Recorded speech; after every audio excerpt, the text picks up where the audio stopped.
Ok, listo. Qué Ya lo bueno. tenemos grabando. Bueno, entonces ¿lo ven grande o lo ven pequeño? Pero no te vemos a ti. Sí, no, las dos cosas no se pueden. Tranquila, ahí En estamos la viendo bien. esquinita de abajo, Espérense un momento entonces. Ustedes son muy es que exigentes. en la esquinita de abajo. Bueno, no te ves. Ok. ¿Quién está por allá, Carito? ¿Con quién? Ahora me ven. Profe, soy yo, Sí. pero es que estoy silenciada. Listo. Bueno, entonces dejémoslo Sí, así. profesor. Muy bien.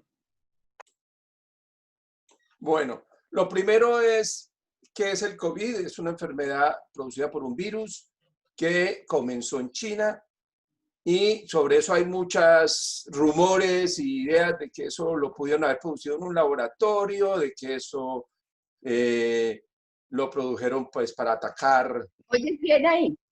países, pero la verdad es que la naturaleza produce virus y los virus cambian permanentemente a tal velocidad que es más barato usar uno de esos como arma, si quieren usarlo como arma, que ponerse a producir uno en un laboratorio. O sea que la naturaleza trabaja de gratis para nosotros, no hay necesidad. Entonces muchas de estas teorías de conspiración, de que lo hicieron en un laboratorio, se escapó de un laboratorio, yo realmente no les creo mucho. Y lo que sí es cierto es que este virus no es de ahorita. Este virus ya lo han encontrado en murciélagos, por ejemplo, que estaban pues, guardados, disecados de hace 5 años. O sea, el virus puede tener 5 o 10 años, mucho tiempo, ¿sí? Pero se había quedado los animales y en algún momento, como ellos cambian, aprendieron a pasar de los animales a las personas. Y con frecuencia en los animales no les hace mayor cosa, pero en los seres humanos sí. Entonces, no es el único virus que pasa de animales a personas. El del cerdo, por ejemplo, fue famoso. Y realmente de muchas de las muertes, por ejemplo, en la época de la colonia, se produjeron porque los cerdos transmitieron influenza a los seres humanos. Entonces, la transmisión de animal a persona con la gripe del pollo, etcétera, ha sido muy frecuente, ¿sí? Y el virus es un virus que lo claro es que comenzó en China. China inicialmente se hizo la loca, como lo ha hecho ya varias veces, y no le contó a nadie, ¿sí? Sin embargo, hay espías, por ejemplo, los de Vietnam, espías de Vietnam ya se averiguaron el chisme y se pusieron las pilas mucho antes que el resto del mundo. Entonces, si hay, digamos, temas de conspiración, si quieren, si les gusta esa parte, en términos de la información que se comparte, y inicialmente se ha dicho, no, eso no se transmite a las personas, bueno, sí a las personas, pero muy poquito, y además casi no mata a nadie, y luego la cosa fue creciendo y se puso fea.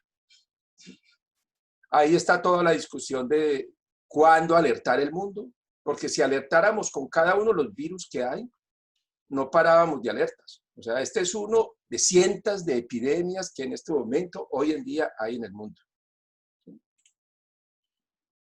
Lo otro que sabemos, se transmite de persona a persona por contacto cercano. ¿Qué tan cercano? Se ha calculado que unos 2 metros. ¿Y eso por qué? Porque se transmite en la saliva, en las goticas. Hay otras teorías que dicen, no solo en las goticas, sino que eso se vaporiza. Si eso fuera cierto, la transmisión no sería 2 metros, sino 100 metros. O sea, alguien estornuda en un edificio y todo el edificio tiene contacto. Entonces, por ahora no parece ser así. Hay unos científicos que dicen que sí, ¿sí?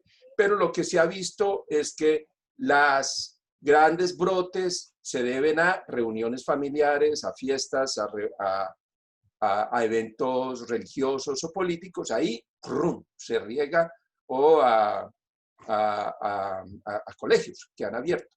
Entonces, la transmisión cercana es la teoría más válida, y se transmite principalmente porque la persona tose o estornuda y esas goticas, la otra persona, el virus llega a la boca, a la nariz e inclusive a los ojos, que eso es también otro tema que ahora está de moda, ¿sí?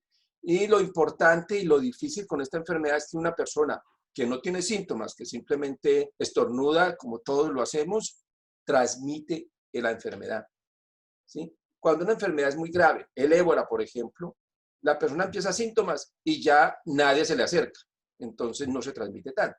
Pero en el COVID, como muchos, se calcula que la mitad no hacen ningún síntoma, entonces la transmisión es muy, muy alta. Este es el mapa del mundo. Hoy en día hay COVID en todo el mundo. ¿Dónde hay más? Estados Unidos, Brasil, India, Rusia, son de los países que están en el top. Pero cuidado, Perú está bastante alto, está en el número 6, México en el número 7 y Colombia en el número 8. Y Colombia viene subiendo rápido, muy rápido. Colombia estaba bastante bien y luego ha venido aumentando mucho y subiendo, digamos, en la escala mundial. Entonces, ¿sí? En cambio, países como España, que pues supimos todo lo grave, España, porque aquí tiene todos los casos acumulados, pero España ahora tiene muy poquitos casos. Lo otro es, ¿qué ha pasado? En algunos países, por ejemplo, España, ¿sí? Subió, hizo un pico y bajó. Hoy en día está bajando. Hay algunos puntos en España, algunas partes en Cataluña, pero en general esto está bajando. Italia igualmente está bajando. Pero otros países como Brasil, Colombia, va para arriba y no logramos que baje. Y la pregunta es ¿por qué? ¿Sí? En parte se debe a que cuando hablamos de un país como Italia, es un país más o menos, pues muy chiquito y más o menos parecido.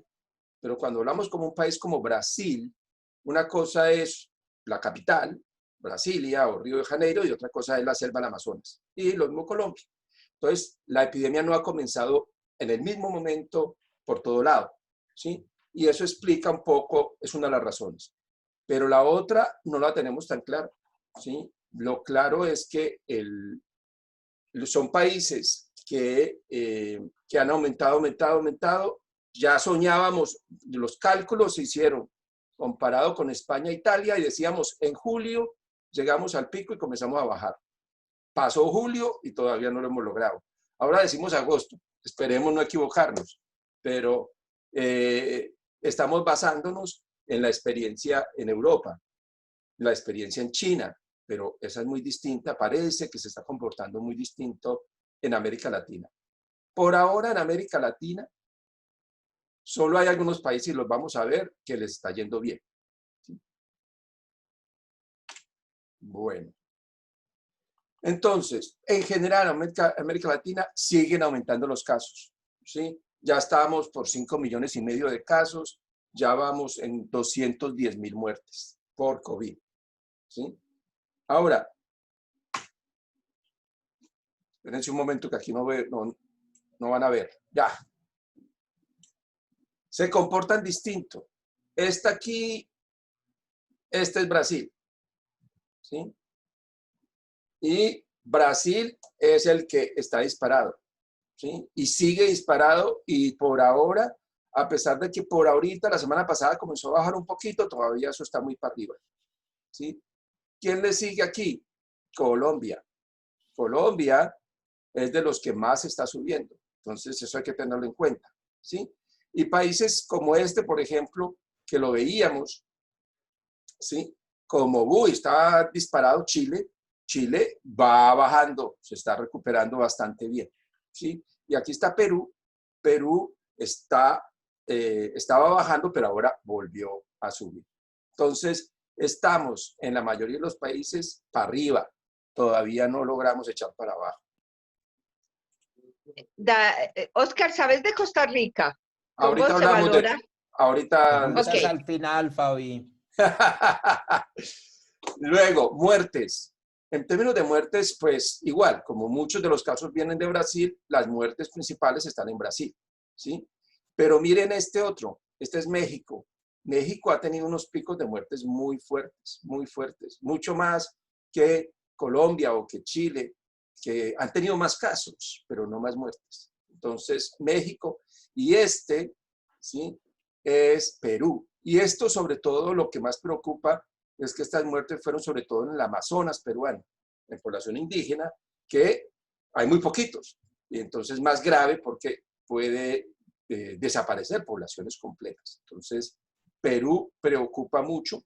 Y por aquí, este es Ecuador.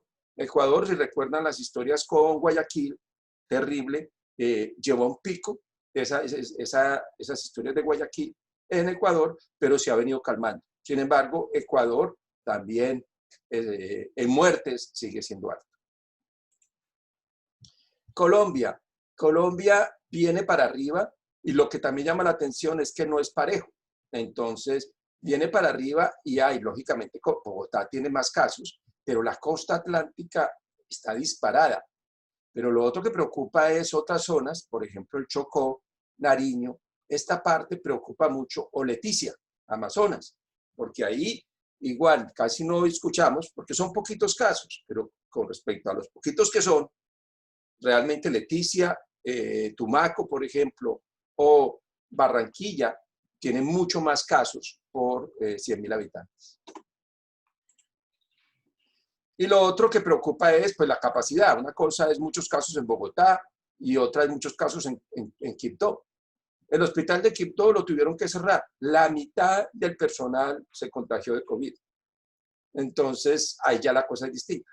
¿Sí? No tienen la capacidad, ni los equipos, ni la protección que tienen en Bogotá. ¿Qué hay para hacer? Entonces, ¿qué se ha demostrado?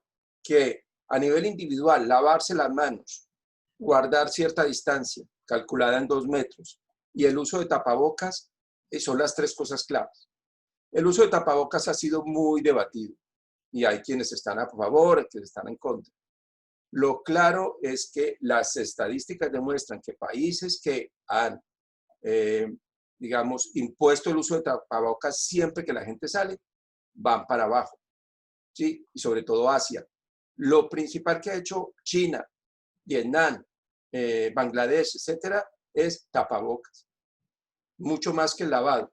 Es cierto que se puede transmitir por contacto y uno toca y uno mismo se pone el virus, pero esa forma de transmisión no es tan frecuente. Lo más importante es el contacto con la saliva de otra persona y el tapabocas protege tanto de que yo, si tengo el coronavirus, aunque no sepa, no lo pase, como que me lo pasen a mí. Pero como secreto, el tapabocas sobre todo evita que uno lo pase, más que evitar que se lo pasen a uno. Eso como secreto, pero en general es la mejor solución. Grupales, cierre de colegios, de eventos, de museos. Hay países que han sido más estrictos que otros, ahorita lo miramos, y los resultados también son un poco contradictorios, ¿sí? La restricción de movimiento, los aviones, los nacionales, internacionales. Hoy en día Estados Unidos, si yo voy a viajar a Nueva York, tendría que entrar en cuarentena, porque Washington, Maryland, tiene mucho más casos que Nueva York hoy en día. Y las vacunas, ahorita les contaré cómo vamos. En atender las personas, uno es diagnosticar. Entonces hay países que tienen muchos exámenes para mirar y países que no están haciendo casi exámenes. Entonces eso también influye en cuántos casos dicen. Lo otro es, hay que organizar distintos los servicios. Si ustedes lo han visto, si han ido a los hospitales o a las consultas, esto ha cambiado mucho. Hay tratamientos, hay nuevos tratamientos para estas enfermedades. Hay más o menos 120 medicamentos que se están probando para el COVID. Y una cosa importante es la atención a domicilio. Como la mayoría de la gente no tiene que ir a un hospital, se ha tenido que organizar mucho la atención en la casa. Perdón. Entonces, se ha planteado y se han estudiado diferentes opciones. Lo claro es, el tapabocas protege. ¿Qué tipo de tapabocas? Entonces, en general, tapabocas que se llaman de cirugía o inclusive un buen tapabocas de algodón es suficiente. Las máscaras que se llaman N95, que se usan en hospitales, en general solo tiene sentido si la persona está digamos, encima del otro trabajando, pero para distancias no tiene sentido el uso de N95. El KN95 es como un genérico del N95, no se usa en los hospitales, entonces, pues, digamos, hay menos pena si ustedes lo usan, ¿sí? Esa opción, pero, digamos, hay que evitar los que tengan valvulita. Esos no son tan buenos, ¿sí? Son más cómodos, pero la valvulita le da campo al virus, ¿sí? Ahora, Pero es que los otros no dejan respirar. estamos de acuerdo, pero Al final. eso. Ahora, las medidas que se han tomado han sido muy distintas. Unos países han sido muy estrictos, otros no.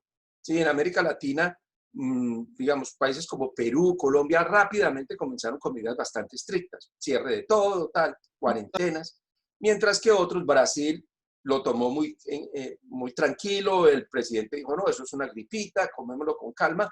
Ahora, luego pagaron en términos de casos. Entonces, las medidas sí han demostrado que ayudan a bajar los casos, por lo menos, y eso es lo que siempre se ha dicho, a que no todos nos enfermemos al mismo tiempo, a aplanar la curva.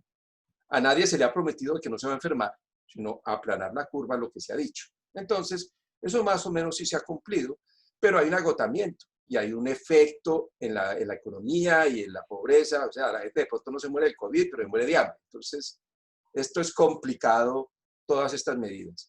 Y la mayoría de los países, a pesar de que el COVID está aumentando, están entrando en desescalada, o sea, están disminuyendo esas medidas, ¿sí? ¿Qué se puede esperar? No lo sabemos muy bien. Si miramos España, Italia, ellos tomaron las medidas cuando comenzó a bajar. Y se le aumentó un poquito, pero no mucho. Entonces, va bien, ¿sí? Toda Europa está en este momento, ya los colegios están abiertos, las tiendas, todo está abierto, ¿sí? Pero sí han tenido unos brotecitos, pero los pueden manejar. Como América Latina se ha comprometido que estamos en el pico y todavía no estamos bajando, desescalar, más por razones económicas, va muy posiblemente a llevar a más casos. Y nos vamos a ver enfrentados a más servicios saturados. Eso es un poco lo que podemos esperar. Pero la gente ya no aguanta más. Entonces, muy posiblemente, tanto por intereses económicos como por agotamiento, iremos a desescalar. Hay un concepto que se ha manejado mucho y es la inmunización de rebaño. O sea, como hacía nuestra mamá, uno se enfermó de paperas, los juntamos, todos se enferman de paperas y ya salimos de este asunto. Ese podría ser un camino. Ese camino lo probaron en Europa, lo probó Finlandia, lo probó los países nórdicos, tampoco les funcionó muy bien. Y el otro lío que tenemos es que en España ahora están haciendo exámenes a ver cuánta gente tiene defensas contra el virus y muy poquita gente la tiene. Parece ser que solo, digamos, el cuerpo aprende a defenderse unos meses, pero el virus cambia. Y el que tenemos ahorita no nos vamos a defender bien. Esto quiere decir que posiblemente, aunque abramos y nos enfermemos todos, posiblemente sigamos teniendo casos de COVID por mucho tiempo. En vacunas, hay 200 vacunas que se están probando, 25 que ya se están probando en seres humanos. Están los rusos que dijeron, nada, antes de tener toda esta información ya vamos a producir esa vacuna. Están los alemanes que también dijeron, esta pinta bien, ya vamos a producir, ¿sí? Debate grande. El otro debate grande es quién va a poder comprarla, a cuánto se va a vender y a quién le va a llegar. Colombia está de los últimos en la fila, así que ustedes ni lo piensen. Estados Unidos ya reservó 300 millones de vacunas, o sea que por ahora esto da cuenta también del tipo de mundo que tenemos. Esto no es el que más lo necesite, sino el que lo pueda pagar. En términos de mortalidad, si miramos, los que más han muerto, o sea, los que más muertos han puesto, son Bélgica, Gran Bretaña, Italia, Francia y Holanda. Uno nunca pensaría, son países con dinero, son países con buenos servicios de salud. Bueno, y España, para meterla aquí también. Pero a pesar de eso, son de los primeros que les tocó dura la cosa y que no estaban preparados. Además, ellos no tienen mucha experiencia en epidemias, entonces eso los agarró mal estacionados, ¿sí? Entonces, la mortalidad, por ejemplo, en Bélgica y en Gran Bretaña fue muy, muy alta, mucho más alta que en China, mucho más alta que en América Latina. Entonces, no es que por más plata que tengan, mejor les va a ir, tampoco. Estados Unidos está aquí, entre los que más muertos ha puesto. ¿Quién en Estados Unidos? Latinos y afros. O sea, tampoco es que se muera todo el mundo, se mueren ciertos personajes dentro de un país. ¿Sí? ¿Quién ha logrado los mejores resultados? Entonces, Hong Kong, Singapur, Japón. ¿Por qué? Y uno, porque ya conocían la historia. Ellos tuvieron SARS antes, ellos tuvieron gripe del pollo, ellos ya como que no es la primera vez que les toca, eso es un viejo conocido, por decir así. Lo otro es que son muy disciplinados, que tomaron medidas rápidas y nacionales, y no comenzaron a filosofar, uy, vamos a ver si sí o si no, nada, de una, chum. Resultados muy buenos. Lo otro que hicieron fue, vamos a hacer pruebas gratis a todo el mundo, todo el que quiera venga, aquí le hacemos el examen, y si es positivo, lo va a cuarentena y además lo tratamos, etcétera. Tratamiento gratuito para todos, ¿sí? Esas cosas grandes han hecho que estos países salgan muy bollantes, digamos, con resultados muy buenos. China no la pongo aquí porque China es muy controversial, ¿sí? En términos de que primero intentó tapar, luego no sabemos si los datos que está dando son los ciertos. China tiene fama de decorar los datos, por lo tanto China, que tiene relativamente pocos casos, pocas muertes, no la pongo en este grupo. Pero estos tres que sí, digamos, dicen la verdad, por decir así, tienen muy buenos resultados. Luego, ¿qué tenemos? Italia. Y Italia comenzó diciendo, uy, no podemos cerrar Italia porque Italia depende del turismo. Cerramos Italia, nos morimos de hambre, así que dejémoslo por ahora. Vamos a cerrar unos laditos. Entonces, claro, como cerraron, hicieron cuarentena en una parte de Italia, los de esa parte se fueron para el sur porque dijeron, no, qué aburrido acá, nos vamos donde se puede pasear y se puede ir a los bares, y por lo tanto se regó, ¿sí? La decisión no se tomó en todo el país, la decisión no se tomó rápido. Sí, lo otro es, los servicios de salud no estaban preparados, tuvieron muchos enfermos en los hospitales y los hospitales se convirtieron en centros de transmisión de COVID.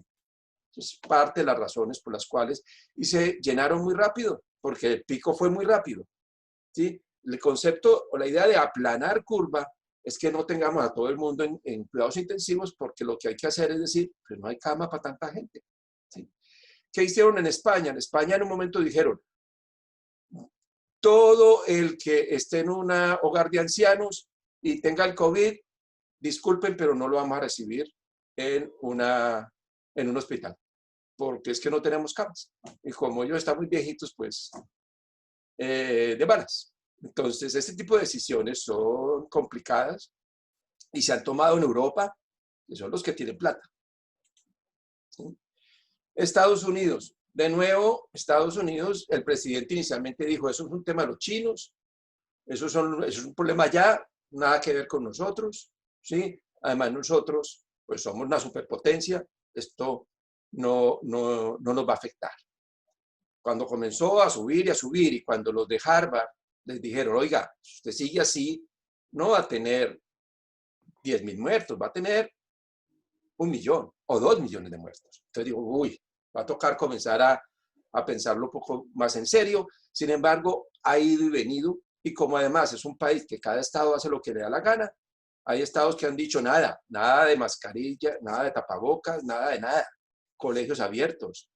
¿Cómo vamos a cerrar las iglesias? Todo eso abierto. Y las playas, o sea, hoy en día las playas de Florida y de California están abiertas, ¿sí? Entonces, pues esos son los lugares donde más se transmite el COVID en Estados Unidos. Arrancó en Nueva York, pero hoy en día Nueva York está bastante bien.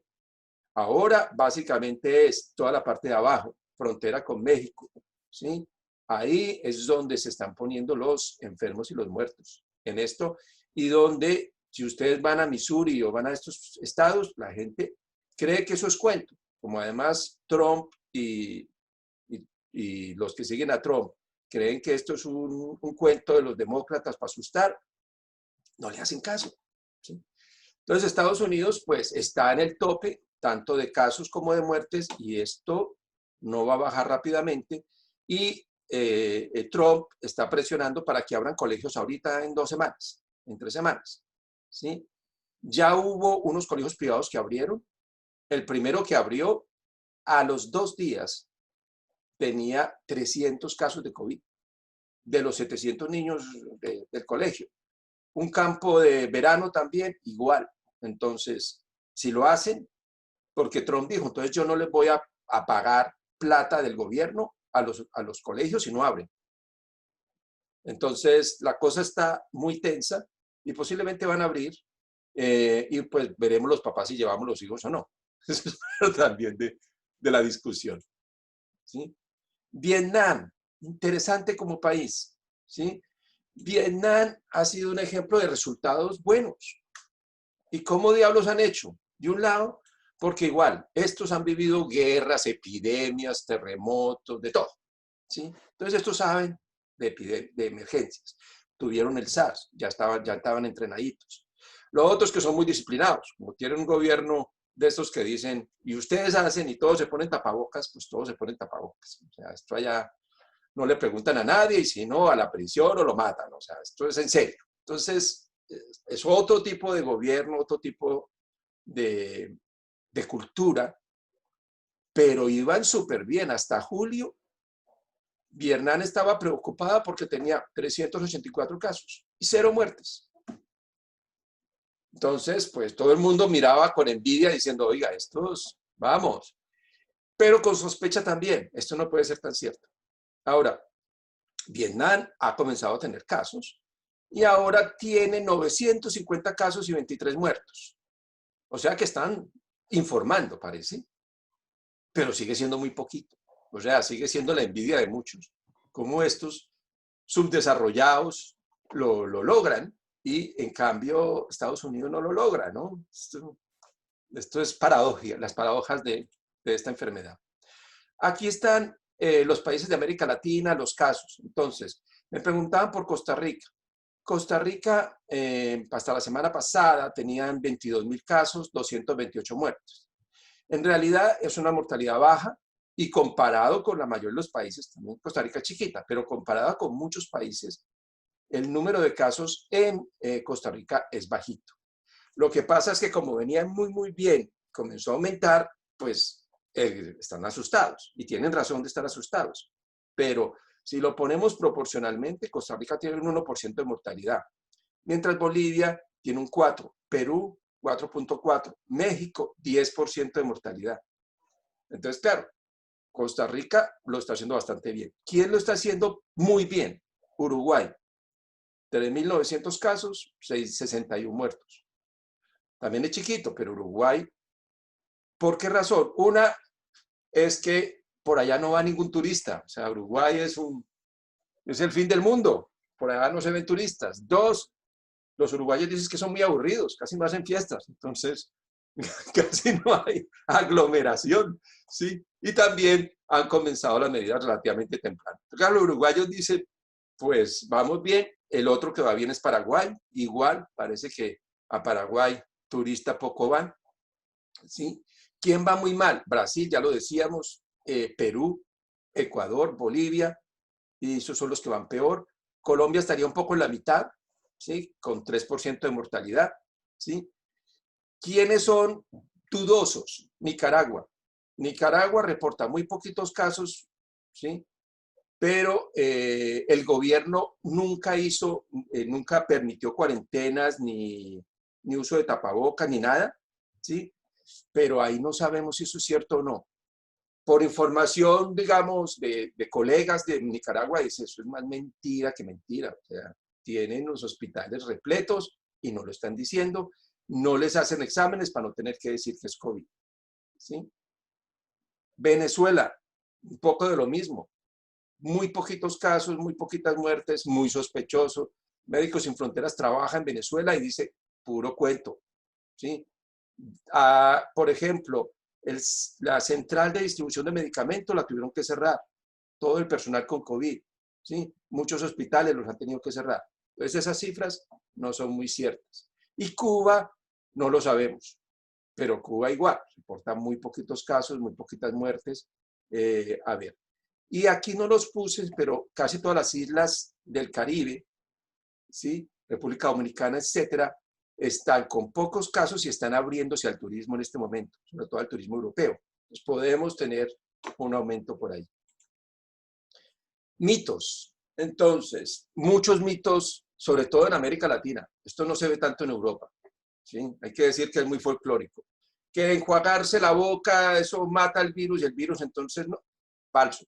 O sea, la velocidad con que un virus entra a la mucosa, digamos. Si ustedes alguna vez han tomado una pastilla por debajo de la lengua, eso es como ponerse una inyección. Uno pone la pastillita y ya tuvo el efecto, ¿sí? Lo mismo, pone el virus y el virus entró a la sangre. Así que juáguese lo que quiera, eso no va a servir. Aquí voy a retomar información de un profesor de la Universidad de Hopkins, como para no solamente decir lo que yo pienso. Entonces, hidrocloroquina, que Trump dijo y le dice que la está tomando, parece que está delirando un poco más de la cuenta porque está intoxicado con este medicamento. Estaba dentro de los 100 que se estaban probando sin ningún resultado y muy tóxico. Y por lo tanto, lo sacaron. O sea, ni siquiera siguieron experimentando con la hidrocloroquina. Se usa para paludismo, ahí sí funciona, pero definitivamente para el COVID no sirve. Dióxido de cloro. Sí, también salió Trump diciendo, no, pues de pronto si se toman un poquito de cloro, se desinfecta. En Bolivia, mucha gente cree que si se va tomando de a poquito de cloro todos los días, no lo va a matar el virus. En Ecuador, Colombia, también hay muchas personas, ¿sí? No funciona. Además, el cloro es veneno. Ahora, como decía Paracelso, todo es veneno, depende de la dosis. O sea, claro, hay cloro en el agua que tomamos, pero en unas dosis muy bajitas. Pero este cloro en dosis altas y especialmente el dióxido de cloro que se usa es para desinfectar hospitales, es muy peligroso. Y nos preguntamos de Bolivia, de todos esos muertos, ¿cuántos son por el dióxido de cloro? ¿Sí? Antibióticos, acitromicina y otros muchos antibióticos. Los antibióticos no matan los virus, por definición, por lo tanto, no sirven. Una persona cuando tiene una infección, una gripa, a veces se le infecta esa gripa con una bacteria y se le da antibióticos. Pero para el virus no sirve. Por lo tanto, ningún antibiótico para prevenir el COVID. El calor. Se decía, no, esto cuando comience el verano se acaba. Arrancó el verano en Europa y más casos, ¿sí? En Estados Unidos lo mismo, ¿sí? En las zonas tropicales ha habido en el Amazonas casos y muchos casos, por lo tanto el calor no mata el virus. No, lógicamente, si lo dejas en una superficie calentándose ahí más de 6 horas, sí lo va a matar, pero en ese contacto directo, el calor no mata el virus. Y se ha probado hasta ponerle, ¿cómo se llama? Estos secadores de pelo, bueno, han hecho de todos los tipos de intentos. Nada de eso funciona. El ajo. El ajo es muy bueno, muy saludable, ayuda un poco a las infecciones, pero no está demostrado que mate el virus. Lo otro es que la gente lo comienza a usar en otras formas, entre ellas haciendo como vaporizaciones de ajo. Eso afecta las vías respiratorias, no conviene. Coman todo el ajo que quieran, pero a las dosis de sazonar la comida, pero no altas dosis de ajo no conviene. Baños de cloro, baños de alcohol, cloro con alcohol, vinagre, todas esas cosas no matan. El virus no entra por la piel, no se bañen en nada, ¿sí? El virus entra por las mucosas, la boca, la nariz, los ojos. Por ahí es por donde entra el virus. Medicamentos, decíamos, hay como 100 probándose, el Remdesivir es uno de ellos, sí ha demostrado cierta efectividad, pero solo en los casos graves y solo ha demostrado que disminuye el tiempo en que la persona está en cuidados intensivos. No ha demostrado que disminuya la mortalidad, ¿sí? Y definitivamente no sirve para los casos leves. Ese medicamento ya esta empresa, que son unas fieras para los negocios, lo había intentado utilizar para el ébola y eso no sirvió para el ébola. Lo había intentado utilizar también para H1N1, no sirvió. Pero como lo tienen ahí, pues ahí siguen. Y las acciones de Gilead van para arriba. O sea, estos en negocios van bien, ¿sí? Y lo están vendiendo súper caro. Aquí es $20,000 un tratamiento de estos. Entonces, por ahora no hay buenos resultados, ¿sí?, de medicamentos que uno pueda decir a tomar, y sobre todo no hay medicamentos preventivos. La vacuna es lo que pinta mejor. Habíamos hablado de junio del año que viene, parece que la cosa va más rápida, posiblemente octubre, noviembre de este año ya tendremos vacuna, pero en que la tengamos, se produzca y llegue a el hombrito de cada uno de nosotros, ahí nos toma tiempo. Y ahí paramos. Ahora sí, preguntas. Preguntas. Y... Bueno, a ver, no hay. ¿Quién Excelente. arranca? Gracias. Yo puedo arrancar. No, un momento. Aquí la juiciosa Sí, aplaudió. Natalia levantó la manito. Esta tiene Listo. derecho. Nati. Levanten las manitos. No. Ay, yo estaba aplaudiendo, entonces Ah, sí, eso es un aplauso. Ok, Juan, entonces. luego consultó. Listo. Pipe también aplaudió. Ok. Juan. Pregunta. Yo no sé si uno está muy equivocado en la percepción, Oscar, pero uno lo que nota es que pues este es un tema de salud pública y de salud pública a nivel mundial, pero que desafortunadamente, hola Pipe, desafortunadamente lo que uno percibe es que esto no lo están manejando expertos en salud pública, sino los políticos.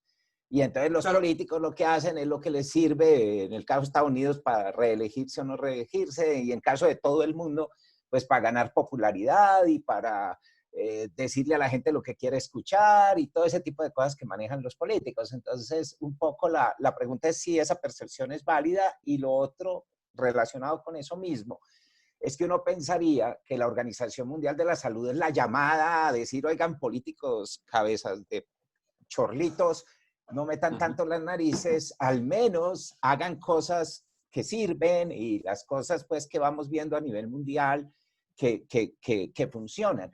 Pero la verdad, bueno, por un lado ve uno la pelea ahí entre Estados Unidos con la Organización Mundial de la Salud quitándole la plata, y por el otro lado, pues no le ve uno ese protagonismo a la Organización Mundial de la Salud, más allá de salir en los noticieros pues diciendo que grave, que complicado, que tal. Lo primero es, la Organización Mundial de la Salud es una organización internacional que es consultora. Ella daba consejos. Ella no toma decisiones y no puede obligar a ningún país a seguir esas recomendaciones o esas decisiones. Entonces, eso sí le quita mucha validez. Y en esto se necesita liderazgo. Entonces, como organismo, no tiene digamos, ese mandato y ese poder. Lo debería tener, bueno, es una discusión más larga, pero, digamos, en el momento no lo tiene. Luego, en cada país, lo que tú dices, esto es un tema social, político, económico que lleva a que las decisiones las tome más el presidente que el ministro de Salud. Y el presidente en una mirada muy política de qué le conviene, qué le da votos, qué quiere la gente escuchar, etcétera. O para reelegirme. Entonces, claro, se vicia mucho las decisiones, ¿sí? Esto ha costado muchos ministros de salud. Ministro de Salud de Chile, Bolivia, Brasil, han caído, en parte porque han dicho, oiga, sí, aquí el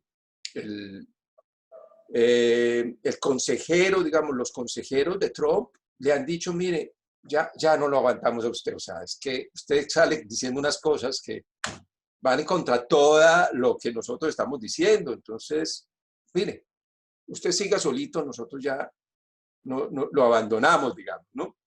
Entonces, sí.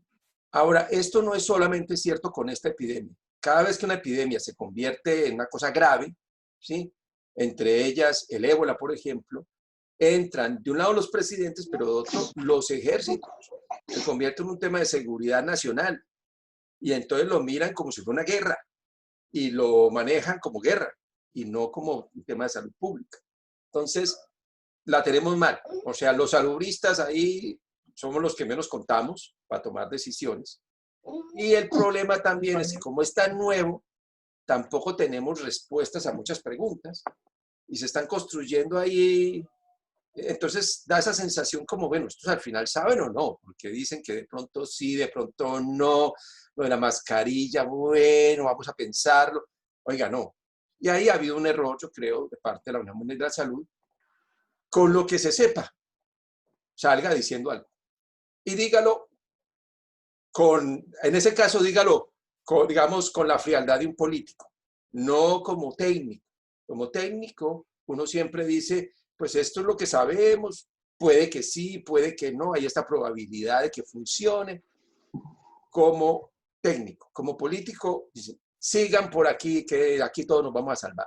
Entonces, la OMS no ha entendido esto y es un error de la OMS. Creo que sí habría que repensar la OMS, ¿sí?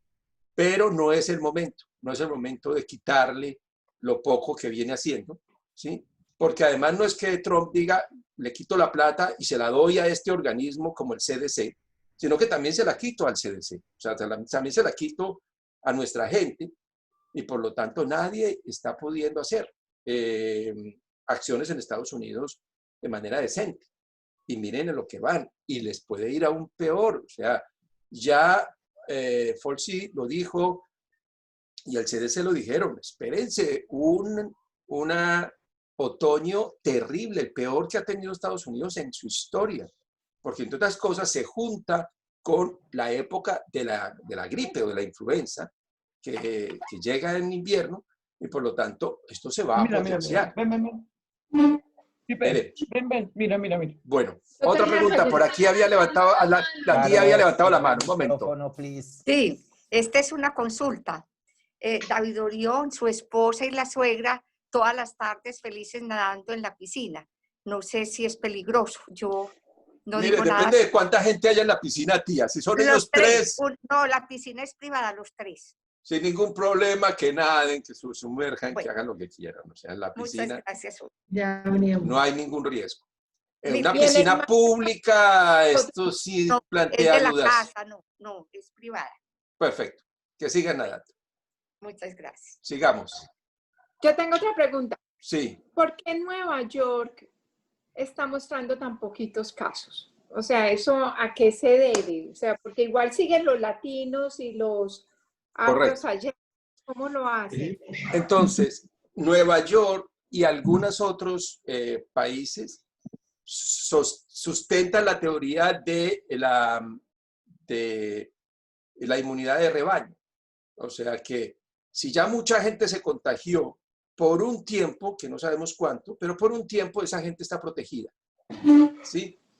Hay teorías de que dicen que son solo 3 meses. Ahí ya la cosa se nos va a complicar en Nueva York. Pero aprendiendo de otras influencias y del SARS y del MERS, que se parece al SARS y se parece al COVID, llega a aguantar un año.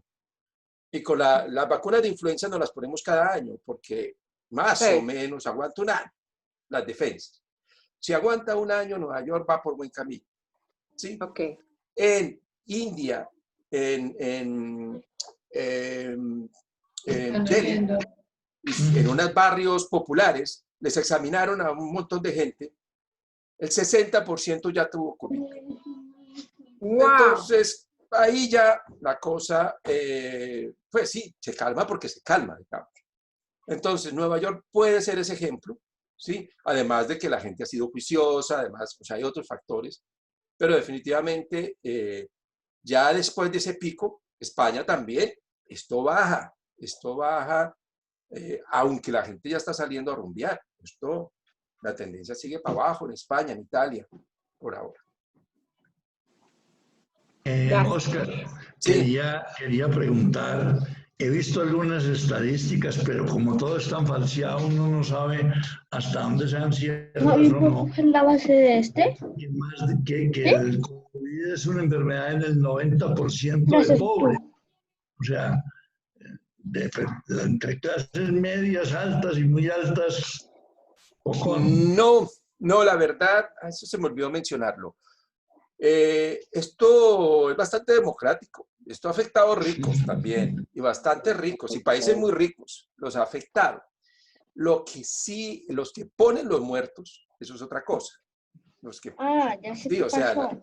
el tener acceso a servicios a tiempo y a cuidados intensivos sí es más de ricos. Entonces, claro, la mortalidad sí es más alta en latinos o en afros que en que lo que se llaman aquí caucásicos, que son, digamos, Pero entonces no es por el contagio, sino por eso. Ahora, lo otro cierto es, ciudad rica, ciudad pobre, el hacinamiento y las grandes ciudades, pues se están llenando de casos. Entonces, Nueva York, mucha gente vive en espacios muy reducidos. Es que ustedes porque conocieron Manhattan, pero Manhattan nada que ver, o sea, están invitados al Bronx, es donde es la verdadera Nueva York profunda, y van a ver cuánta gente vive en un apartamento, en una pieza. Entonces, esa es la realidad, o sea, entre más gente haya y más aglomerada esté, pues más riesgo. Pero no, esto es interesante. Y como vieron, los muertos, por ejemplo, Europa ha puesto muchos, que esto no lo habíamos visto por muchos años, digamos. Entonces, lo otro es, no solo afecta a adultos mayores, que es otra creencia. Eso afecta a toda la población. Y lo que se ha demostrado es que los niños se infectan más frecuentemente que los adultos.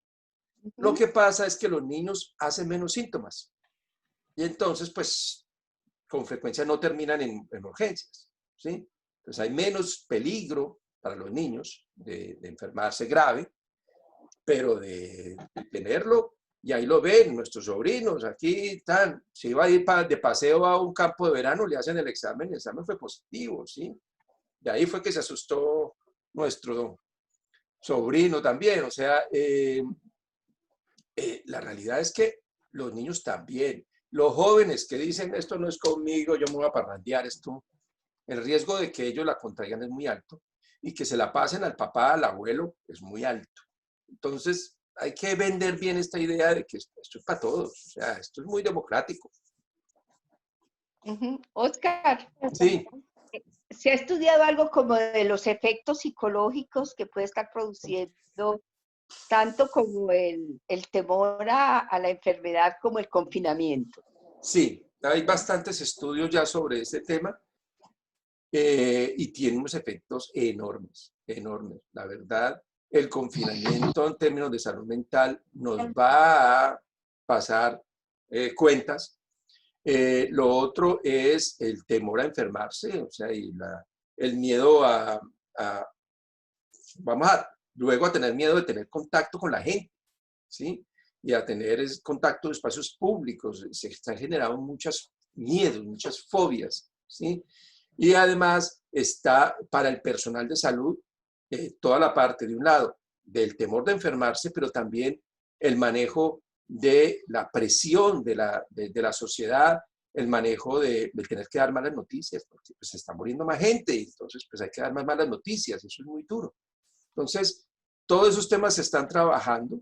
Por ejemplo, nosotros tenemos un equipo con Médicos Sin Fronteras y se hacen asesorías, y una de las asesorías pues, es un equipo de psicólogos haciendo asesorías de cómo reducir el estrés en el personal de salud, cómo el personal de salud enseñarle a dar malas noticias. Esto es duro, ¿sí?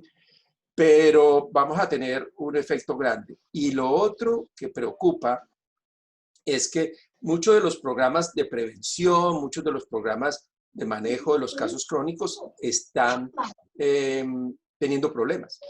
Entonces la gente no está llevando a los niños a vacunar, no tiene tanto miedo. Entonces podemos tener sarampión, podemos tener tosferinas, muchas epidemias pronto. La gente no está yendo a pesar de que se siente enferma o para controlarse su diabetes, su presión alta. Entonces vamos a tener más gente, y ya en Gran Bretaña lo mostraron, más gente que se muere de infarto, más gente que se muere de diabetes porque no están yendo a controles.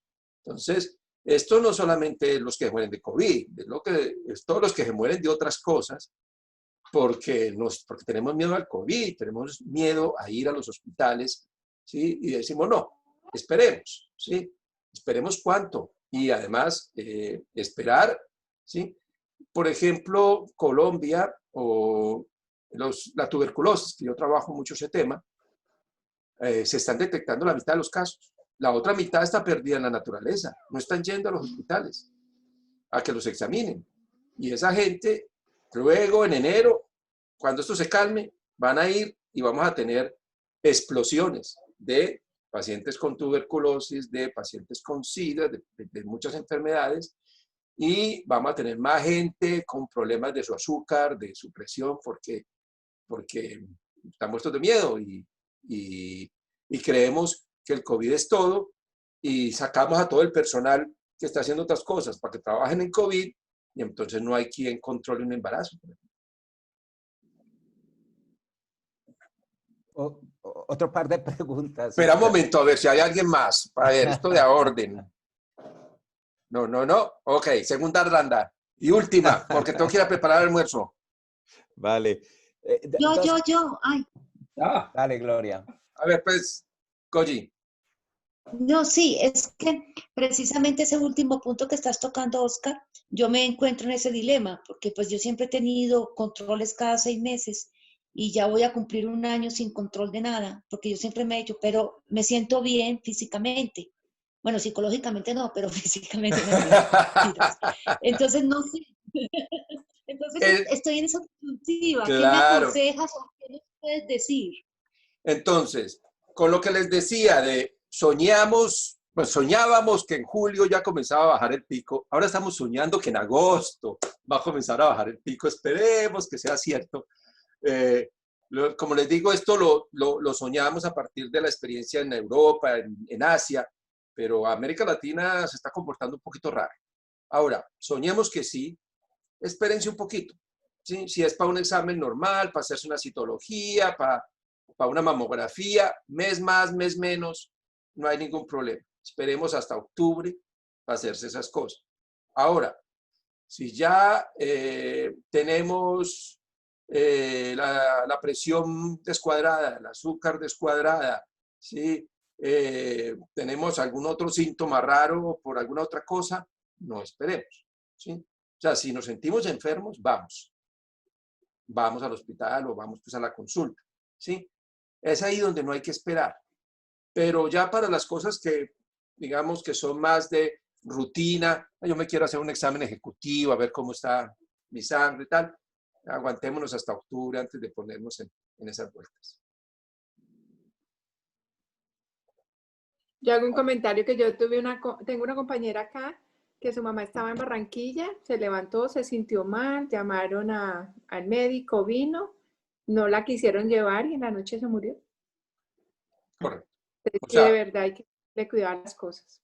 Claro, un infarto es algo que pasa y no solo aquí, o sea, como les decía, Gran Bretaña aumentaron las muertes de infarto, la gente le da miedo ir y dice, no, pues me duele, pero me quedo aquí un poquito y no, hay que llamar.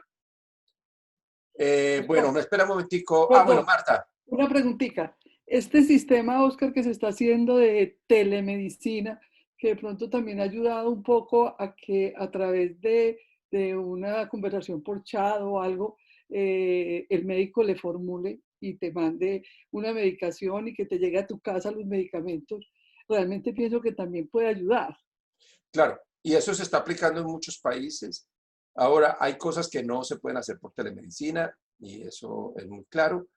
También se ha reforzado mucho la consulta en la casa, que eso también está bien. O sea, que uno pueda llamar y vengan, porque hay muchas cosas que se pueden resolver en la casa y eso ahorra el peligro de ir, pero hay otros exámenes y otras cosas que no se pueden hacer.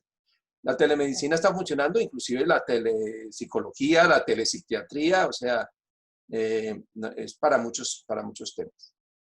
A ver, Juan iba a hacer otra pregunta. Sí, dos cosas rápidas. Una, en lo de atención domiciliaria, de acuerdo en que sería solo en caso, digamos, necesario, pero le da a uno un poquito de temor el tema, en la situación de contagio, porque piensa uno, si estos están de casa en casa, pues fácilmente consiguen el COVID y se lo regalan a uno. Y lo segundo es que a mí me llama la atención que en las estadísticas que uno ve dan mucho énfasis a los números absolutos, el número de contagiados, el número de muertos, pero uno usualmente, por ejemplo, en seguridad industrial, uno maneja más la estadística es con relación a la población, o sea, o con relación a las horas, cada millón de horas, cada 100.000 personas, que le dan a uno más también, pues, o en adición, le dan el sentido de como qué tan alto es el riesgo en cada parte, ¿no? ¿Cuántas probabilidades tengo de contagiarme? Es cierto, y si hay esa información, ¿sí? Por tasas, por 100.000, por 10.000 habitantes, porque eso sí ayuda. Entre otras cosas, porque uno dice, pues, Colombia es Bogotá, pero Barranquilla tiene por tasa más casos, o Leticia, o Tumaco, y Quibdó tienen muchos más casos por 10.000 habitantes que Bogotá. Entonces, sí, eso es claro. Carolina, última pregunta. Yo te quería pues como consultarte bien para que me quedara más claro cuáles son las medidas entonces que debemos tomar en casa que realmente funcionen, porque es que hablabas del tapabocas, de la lavada de las manos, el tema de los zapatos, hay veces me he enfrentado que voy a una consulta, que yo hago parte de la población que tiene que ir a consultas médicas, y hay algunos lugares donde me rocían con amonio cuaternario y me parece un poco ya como pero luego me lo pregunto, ¿será que es que nosotros no nos hemos contagiado de COVID pues porque estamos protegidos por la Virgen? Pues porque... Correcto.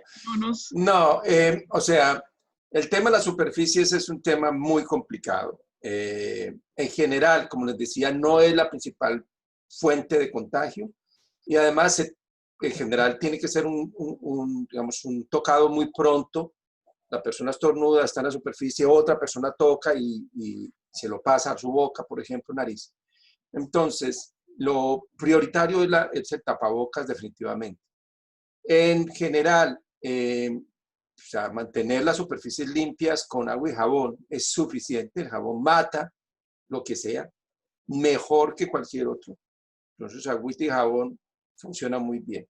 Superficies como los zapatos, pues va a ser muy raro que uno se ponga a lamer un zapato, a tocarlo, ¿sí? Y a tocarse la boca. O sea, es muy limitado. De todas maneras, en hospitales y en centros de ese tipo sí se recomienda uso de medidas más estrictas porque tienen tanta gente que va y además en su mayoría enfermas, por eso van, que se agregan. Entonces, por ejemplo, cuando yo trabajo en cólera con Médicos Sin Fronteras tenemos un lavapiés, o sea, un agüita y cloro, porque hay un riesgo muy bajo. En ese sentido, a nivel de la casa no vale la pena. A nivel de la casa, de todas maneras, el hecho de no usar zapatos dentro de la casa siempre será una medida de higiene buena y la toman mucho los asiáticos, pero digamos no hay que obsesionarse ni hay que desinfectar. Si la persona trabaja en un hospital, cuando llega a su casa, debe quitarse la ropa antes de entrar a la casa y ponerse ropa nueva, ¿sí? Y si puede bañarse antes de entrar. Esa persona sí, ¿sí? Pero nosotros con el nivel, esto es de probabilidad, el riesgo de que nuestra ropa venga con un virus es muy bajo. En ese sentido, no hay necesidad de obsesionarse demasiado con las medidas. La comida que recibimos, con lavarla, pues sí, la verdura, con lavarla bien, el uso de vinagre desinfecta bastante bien, por ejemplo, en las ensaladas, ¿sí? O las lechugas. Con eso es suficiente. Hablemos de este virus o hablemos de otros, ¿sí? De microbios, o sea, hay muchas cosas que pueden venir en la verdura o la fruta. Agüita y jabón, poquito de vinagre en las verduras es suficiente. Oscar, ¿y los domicilios? Eso, y lo que entra en bolsas de plástico y estas cosas, ¿es necesario lavarlo? Esto, de ahí tampoco se han llegado a poner de acuerdo los duros, digamos. En general, lo que se recomienda es cuando llegan las cosas en una bolsa de plástico, dejarla un tiempo, una horita antes de sacarlas, ¿sí? Pero tampoco está muy demostrado. Si la necesitan, por ejemplo, es un helado, es una cosa que hay que refrigerar, entonces sí, agüita y jabón a la bolsa y con eso es suficiente. El uso de guantes. ¿Es necesario? ¿Perdón? Los domicilios. ¿Alcohol es necesario aplicárselo a la bolsa de los domicilios, como dice Lucy, o a esto? No, realmente un poquito de agua y jabón es suficiente, ¿sí? El alcohol irrita bastante, evitemos el uso, ¿sí? También evita las vías respiratorias. Entonces, en general, el jabón es la maravilla para todo esto. Pero Oscar, digamos, superficies. Espera un momento, ya una. Lucy. La comida que viene, porque uno pide el domicilio, listo, le quita las bolsas, las bota, pero ¿hay posibilidad de contagiarse con alguien que preparó la comida con el virus?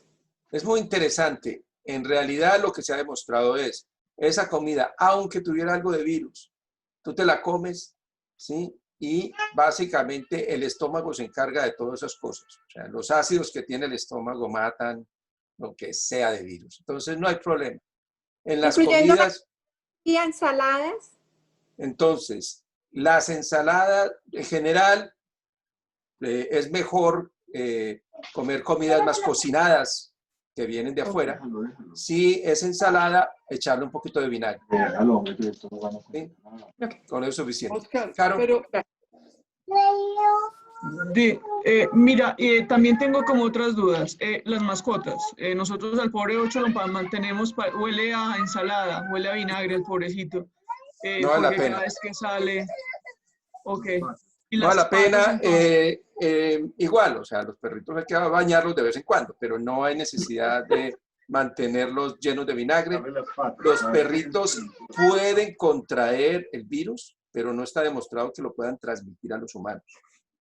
Oscar, perdona, pero el alcohol glicerinado sí es importante mantenerlo, sobre todo cuando se va a salir o algo para echarse en las manos. Sí, pero... Creo que ayuda mucho, no el alcohol puro, porque realmente es tóxico y entra por la piel, pero como tiene glicerina, pues tiene una concentración mucho menor. Es bueno eso. Eso está muy bien, pero cuando estás afuera. En casa es mejor agüita y jabón. ¿Sí? Ya afuera, que no tienes dónde lavártelas, eso es un reemplazo del lavado de manos. Pero el lavado de manos es mejor que cualquier sustancia. Y el overol, es que el viernes que fui a que me pusieran mi inyección, habían pues varias personas con estos overoles de colorcitos, con gafa, con burka, con varias cosas, y me preguntaba, pucha, me estoy arriesgando demasiado, o sea, ¿dónde está el equilibrio? Claro, el equilibrio también depende de lo que estés haciendo. Ustedes vieron a Diego, o sea, si tú estás como médico trabajando en unas urgencias y estás encima de los pacientes, ahí sí toca ponerse el protector, la N95, las gafas, algo impermeable en todo el cuerpo, guantes, etcétera, etcétera. ¿Sí?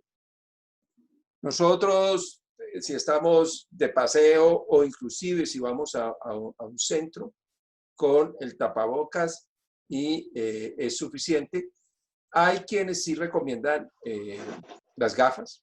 De todas maneras, la mayoría tenemos, o sea, con eso no hay mucho problema, pero, digamos, proteger los ojos es un extra, pero con las gafas que uno tiene, sin necesidad de más cosas. Con el truquito, con el problema de que cuando uno se pone las gafas y se pone la máscara, se le empañan las gafas. Pero bueno. Guantes no vale la pena, Oscar. Oye, en general no. La gente los usa bastante para ir a mercar, por ejemplo. En espacios tan públicos hay más riesgo, en ese sentido podría ser, pero en el día a día, digamos, normal, no hay necesidad de estar usando guantes.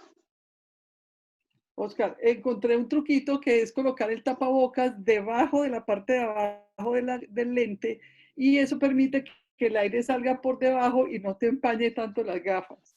Muy bien. O sea, es echarles un poquito de jabón también. Hasta acá y que quede un poquito por debajo de la parte de abajo de la gafa. Y eso no deja que te empañe tanto las gafas porque realmente uno con las gafas empañadas no ve nada. Pero es un Claro. truquito que me pareció muy bueno, se los quiero compartir porque creo que les puede ayudar.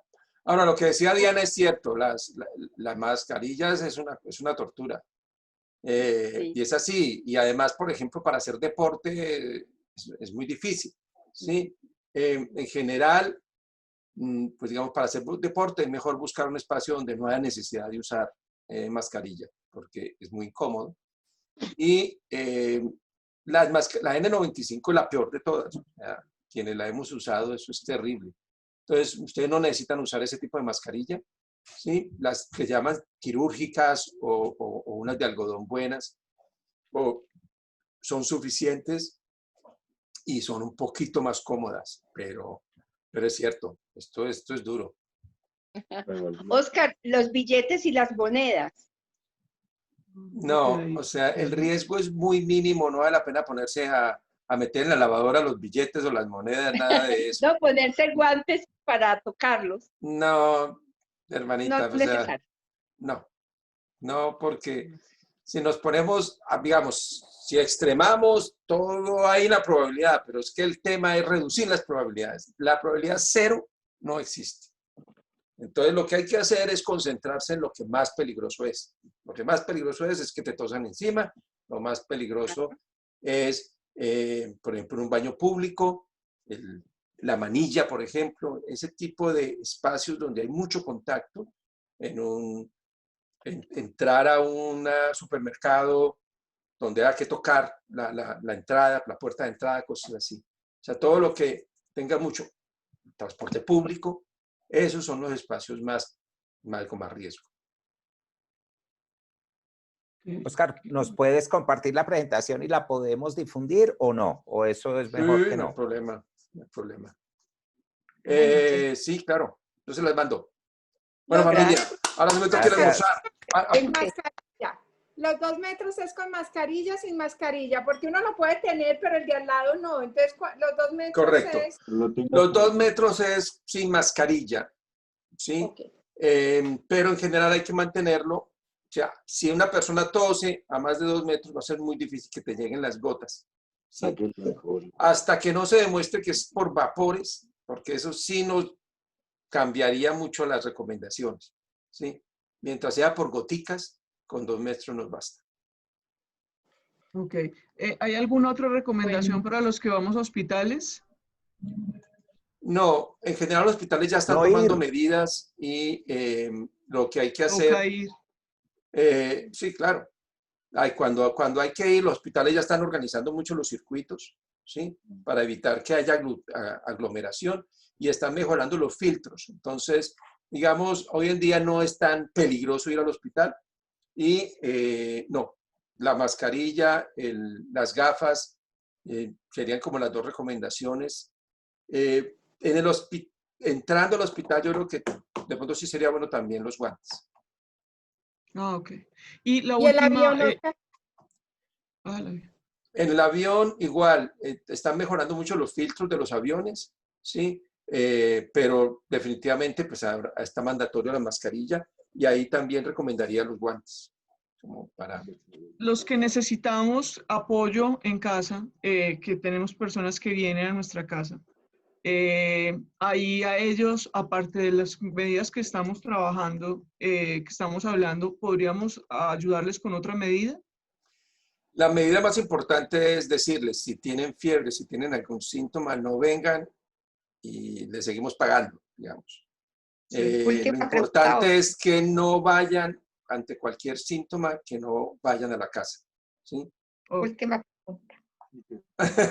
Tere, última. Puedo, la última. Sí. Yo llevo desde el 11 de marzo sin abrir la puerta, no tengo miedo, sino pánico, pero me siento bien, contenta, sin ningún problema. ¿Consideras que necesito ayuda psicológica? No, pero debes irte preparando psicológicamente, porque así no te puedes quedar. Yo estoy programada para salir en enero del próximo año. No. Pues posiblemente el próximo mes ya comience a desescalarse y ya vayan comenzando a ver saliditas. Salir a dar un paseíto no le hace daño a nadie, ¿sí? Y hay muy bajito el riesgo de contraer así el COVID. Entonces, ve comenzando a planear, ¿sí? Tú dices que no te afecta, pero a todos nos afecta estar tanto tiempo encerrados. Bueno, mil gracias. Y trata Bueno, de tomar familia, un ahora poquito sí. de sol, tía, así sea en el balcón. Bueno. Sí, claro. Cuando en Pilates abro la vidriera que está acá y me da todo el sol del balcón. Acá estoy. Es que lo cerré porque me veo como un negativo. Yo me escapo porque tengo que ir a preparar almuerzo para todos. Chao, chao. Muchas gracias, muy Gracias. chévere. Muchas gracias. Muchas gracias por todo tu Gracias, tiempo. Jordi.